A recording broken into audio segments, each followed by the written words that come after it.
The title of this talk is Muscle Force Development. So the purpose is to try to understand how we go from the smallest unit of force development to a muscle that functions to serve the needs of the shoulder stabilization or some other task. So let's start by comparing two different movements throughout the body and contrasting the needs of their force development in terms of muscle control. So at the ankle joint during walking, when the person's pushing off from the trailing leg, we can see that there's some amount of ankle plantar flexion that's needed. It's around 45 degrees. You have to support body weight, so the load's fairly high, but the movement's fairly slow compared to something like pitching.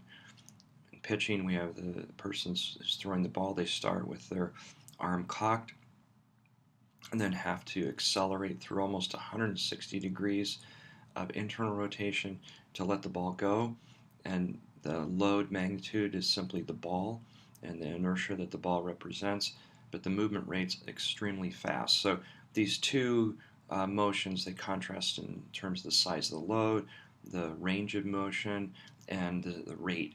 And so we need different muscle design to handle these different load conditions that we use. So to understand how muscle serves those two dramatically contrasting movements, we're going to start with the smallest unit of the muscle and build our way up. So just as a quick review, like many other structures in the body is the muscle is compartmentalized. So we start with a whole muscle, and then muscles, we have fascicles. This will be a fascicle. The fascicles have fibers. So here's a fiber. Okay, that'd be E. And then we come to the myofibrils, and those are the muscle cell. So there's a look at the muscle cell, an F here, and then a close-up here, and then a myofilament inside of the muscle cell. So what makes up a filament? Well, a filament is a series of sarcomeres connected in sequentially. So one sarcomere, two sarcomere, three sarcomeres. So each sarcomere is defined by a Z-band, where that anchors the actin molecules that extend out laterally and medially. And then in the middle, we have the myosin, the tropomyosin filaments that float between the actin filaments. And we can, refer to this diagram here and then kind of look up at this electron microscopy picture. In essence, the Z-bands are here, actin filaments, myosin filaments between those, and then cross bridges are being formed whenever the actin and myosin filaments are adjacent to each other. There's cross bridges formed, and those cross bridges cause some force development as they pull the two Z-bands toward each other. And the amount of cross bridge formation determines the amount of force output.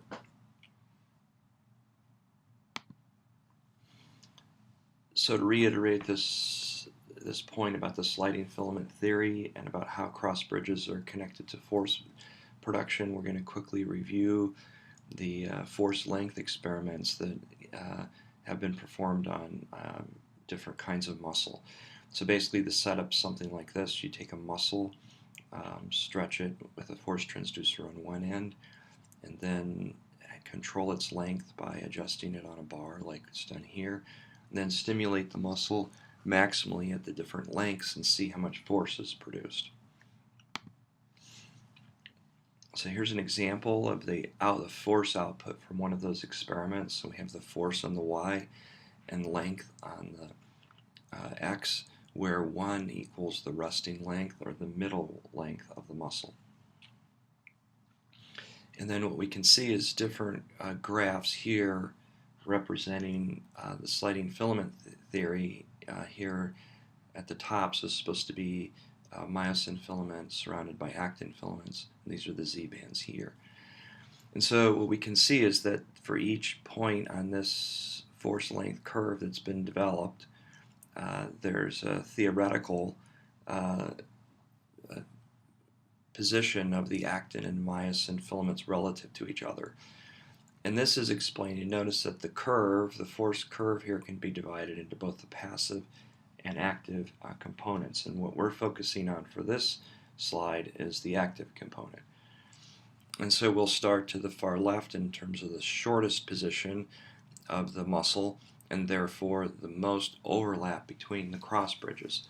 And what's happened here is one actin filament has ridden on top of the other actin filament to where the actin filaments are almost butting against the ends of each Z band, and therefore they're blocking connections between the cross bridges.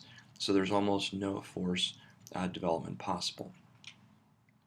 So as we move up the curve here to this second position, now we have a substantially more force developed. We're in a slightly lengthened position, but not at resting length yet. What we see is that now there's much more space for cross-bridge formation between the actin filaments, which now have slidden apart some, so allowing cross-bridge formation here and here, and so we have quite a bit of force development. So then if we move to this third point here, okay, now we're at the optimal force production range. So essentially the actin filaments are completely unoverlapped, and there's maximum opportunity for cross-bridge formation. This continues even as we lengthen more, so we see the myosin-actin relationship here, that now they're starting to separate more, and the myosin cross bridges are now optimally connected to the actin filaments, and so we have peak force output. And now as we go down to the descending part of the curve at the very end here, where the Z bands have been spread apart so far that now there's no connection any further between the actin and the myosin filaments. And so that would explain why there's a difference in the force-length relationship between a shortened and a lengthened position. And notice that the resting length is the position where there's optimal force output.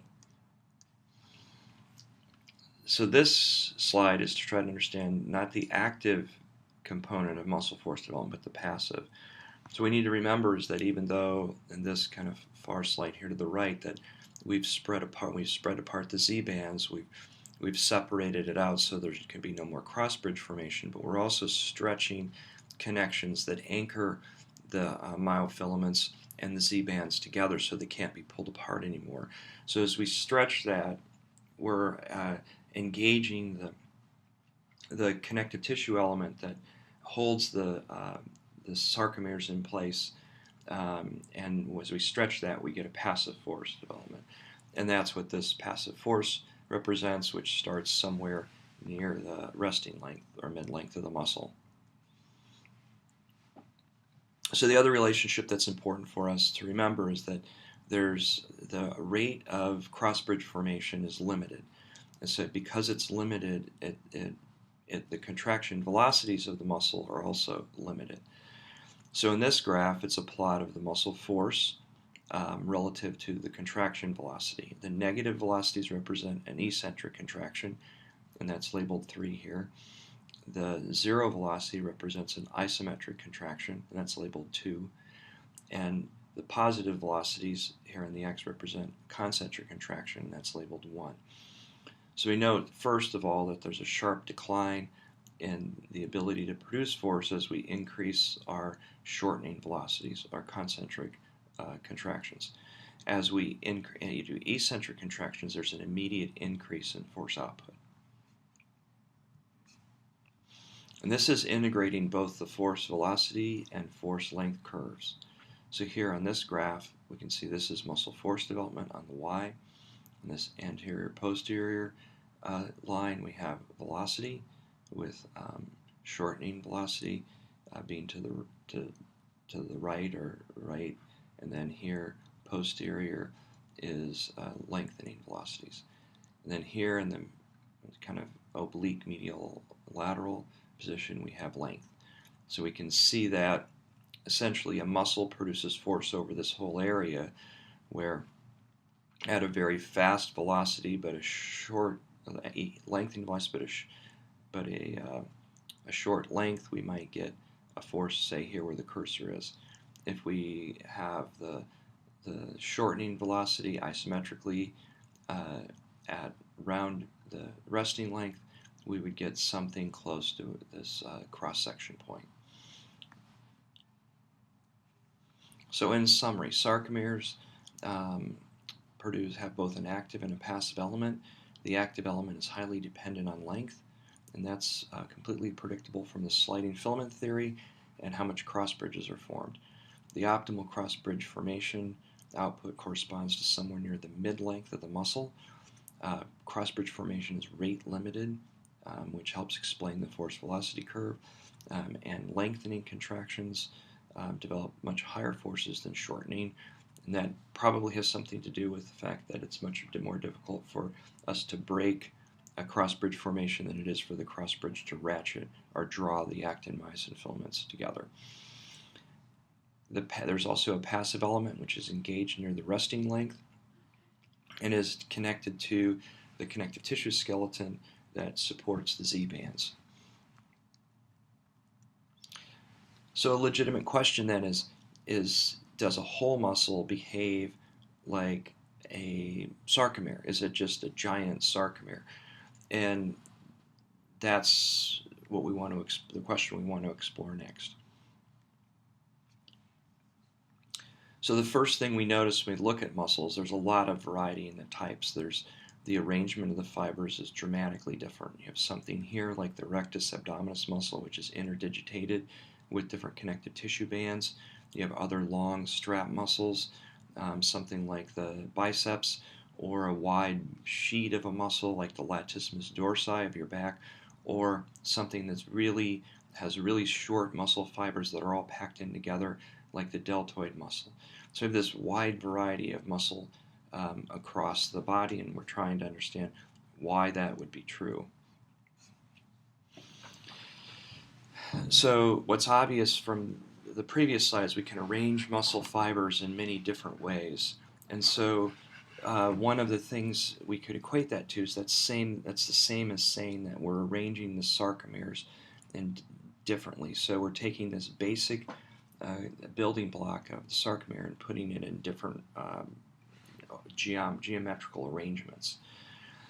And so we could break it down and say, well, what's this two simplest geometrical arrangements, and compare how those would affect force output.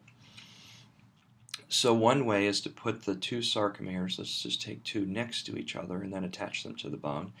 And we're going to call that we're putting the sarcomeres in parallel. And then another way is to put them end to end. So we have one sarcomere connected to another, then connected to bone. So let's see what these two different arrangements, how they change the performance of the muscle in terms of force output. So if we put these two sarcomeres next to each other, essentially if we try to shorten the muscle, basically they don't add. So they shorten the length of one. So it doesn't really add. So if we have in parallel, the change in length in parallel is equal to the change in length of the sarcomere 1, which is equal to the change in length of sarcomere 2. But we also now have two muscles pulling on the bone. So instead of having one sarcomere pull on the bone, we have two. So force production is doubled. So basically forces in parallel equal force in sarcomere 1 plus the force in sarcomere 2. How is that situation different if we arrange the sarcomeres in series? Well, let's look at length first. So if we try to shorten this muscle from this Z-band to this Z-band toward bone, we would sum then, the total length change would be the change in length of sarcomere 1 plus the change in length of sarcomere 2. So it's double what parallel was. And when we have, what about force production? Well, in this case, we only have really one muscle or one sarcomere pulling on the bone, and therefore at force in sarcomere 1 equals the force in sarcomere 2 equals the force on the bone. So essentially this kind of sums up the situation here where changes in length are much more dramatic for sarcomeres in series, and force output is much better for sarcomeres in parallel. So what we have now is a basic strategy of how arranging the muscle fibers in different directions basically gives us different amounts of sarcomeres in parallel, which enhances force production, and different amounts of sarcomeres in series, which allows us to have the muscle operate over different lengths.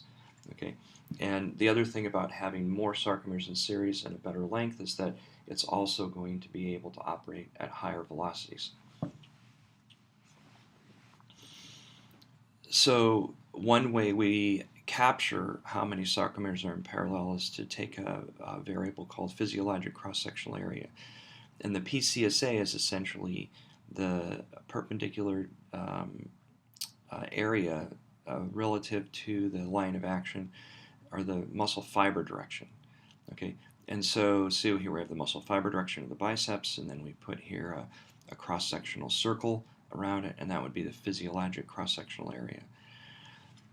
Now, the other thing we can look at is muscle length. So if the fibers run from tendon to tendon, that's the most length you could get.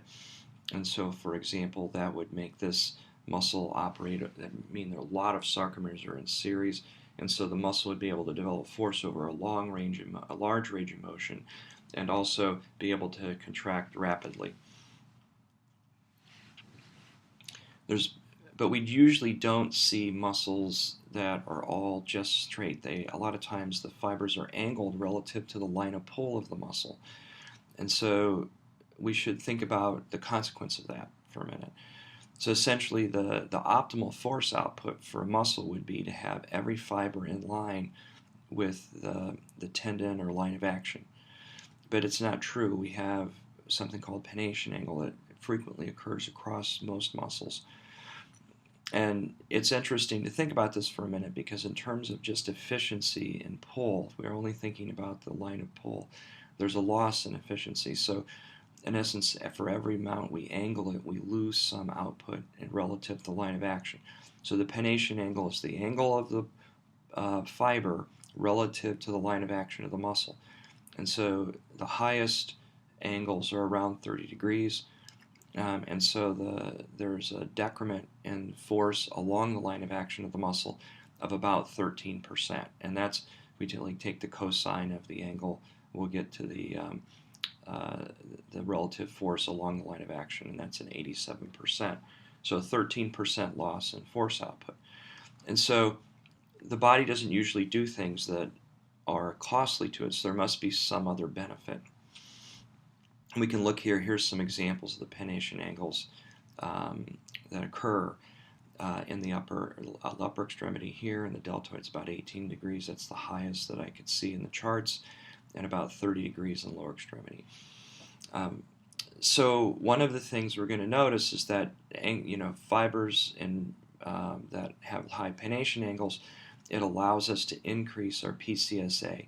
And look at the correspondence. So here the highest PCSA, or the highest physiologic cross-sectional area, corresponds to the same muscles that have the highest pennation angle.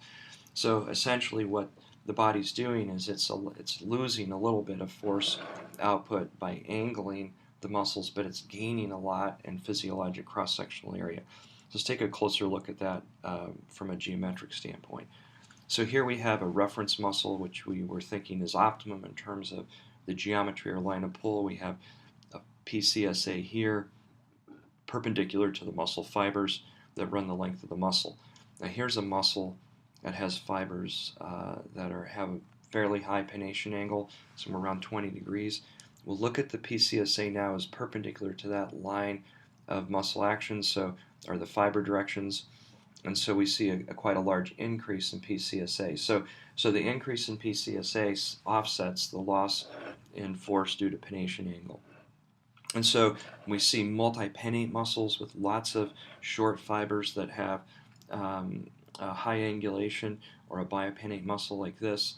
The PCSA increases dramatically, giving us a muscle that can output high amounts of force, but may have a shorter operating range. Because another consequence of pennation angle here, the fiber lengths are running at an angle to the muscle length, and so the overall shortening of the muscle will also be less. So now we've built a whole muscle, and we've thought about how the different arrangements of the fibers affects or influences its force output. So what we could say is, well, how does this change its force length and force velocity relationships? So essentially, this first graph focuses on muscle tension relative to length, and we have exactly the same muscle except one has a large PSCSA and the other has a small PSCSA, which we said is essentially the same as saying they have more sarcomers in parallel. But we know that more sarcomers in parallel means more force output, so what we see here is that the muscles are the same in terms of their operating range, in terms of muscle length, the ability to produce force, but they're much different in terms of their overall peak force output. So that makes sense to us. And if we also look at their force velocity curves, since they're the same length, they perform at exactly the same velocity. And so they trail off and stop producing force at the same shortening velocity. However, their isometric torques are much higher for the large PCSA as compared to the small. So let's invert the situation and now say we have one case where we have a very long muscle relative to a muscle that's shorter. And we're not talking about the length of the overall muscle, but we're talking about the length of the muscle fibers that make up the muscle. Okay, and so the muscle fiber lengths, when they're relatively short relative to long fiber lengths, that's the equivalent of saying one muscle has more sarcomeres in series, the long one has more sarcomeres in series compared to the short one, which has fewer. So we can see that their force outputs are the same because they have the same number of sarcomeres in parallel, but their operating ranges in terms of muscle length is much different. And so here, a long fiber, they have it producing almost twice as long, and so the range of joint motion it could operate on would be higher. And then here we have the final graph where we're looking at force velocity. The long muscle produces the same isometric force, but then as we increase shortening velocities, it is able to produce force at much higher velocities than the short fibers, the short muscle fibers. So coming back to our example where we started with, we're like ankle versus shoulder and pitching. What kind of muscle design would we want? Well, for the ankle, we'd be interested in something with a moderate length, so it wouldn't have to be the longest muscle because the range is only 45 degrees, so we only need force production over that 45 degrees. But the PCSA, we need that to be very high because we're producing this against body weight. And so we have two muscles that have we're going to compare in a minute, that have really distinct characteristics to serve that range of motion and produce that activity successfully. And then for shoulder, we need long muscles because we have 160 degrees of motion to act over. So we have things like the pec major and lats that both internally rotate, and our big flat muscles with really long muscle fibers that then can serve that range of motion. But we don't really need high PCSA because the ball's so small. And so we have a kind of a variety of muscles that serve that function. So we kind of look at the relative PCSAs here as plotted on the Y, and then fiber lengths of different upper extremity muscles. We can see that there's a full range of different PCSAs and lengths. And the idea is that each one of these muscles at each joint serves a very specific purpose relative to the types of movements it's responsible for conducting and making the body able to move the way it does. Now specifically, let's compare two muscles, and we'll do this as an exercise in class as well. So let's compare the gastroc and soleus muscles. Here we're using fiber length normalized to the total muscle length, so LM stands for muscle length. And you can look at this as just another way of expressing fiber lengths, okay? And in this case, the fiber length of the gastroc is 0.14, and soleus is 0.06, so the fibers are twice as long in the gastroc, or over twice as long compared to the soleus. Now, if we look at PCSA, the centimeters squared, the soleus is almost double that of the gastroc. So what effect would this have on the force length and force velocity curves? So if we plot these here, we can see that the force produced in the soleus, we plotted it as around 60, and then the gastroc's around 30, so that we have about half the force output, but the force length curve of the gastroc it operates over almost twice the range. In terms of force velocity, we have For the soleus, we have high force at the isometric position here on the curve, but then as we try to increase velocity, it drops very rapidly. And in contrast, the gastrocnemius produces less force at the isometric speed, but then can produce force at almost twice the shortening velocities.